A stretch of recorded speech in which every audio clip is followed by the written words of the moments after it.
Departamento Mercedes en la provincia de Corrientes. Hay una historia latente en el pueblo guaraní. Cuentan la gente que allí vivió un criollo campesino,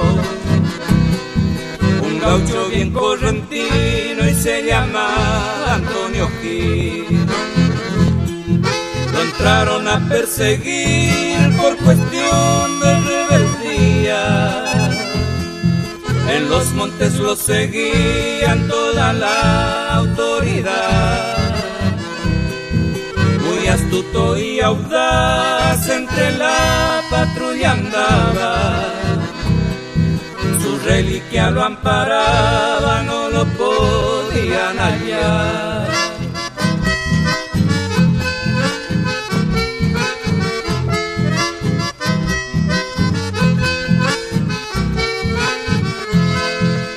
Trágico 8 de enero después de San Baltasar, vino se puso a tomar en un boliche del Pago.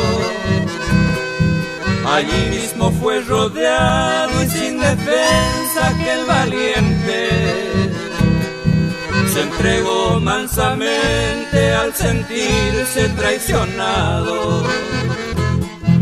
Y en posición tortuosa, colgado de un espinillo, el rastreador, que era un indio, ejecutó su sentencia,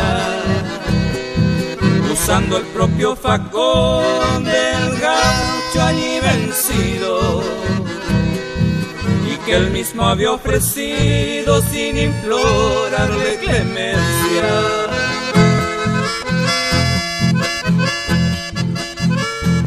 Y a una legua de Mercedes, junto a un colorido templete, le rinden humildemente sagrada veneración.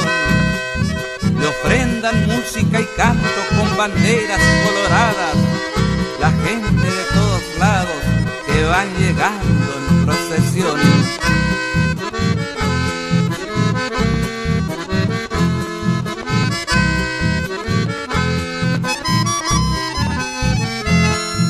Cuando volvió la partida de regreso al poblado, la orden había llegado declarándolo inocente.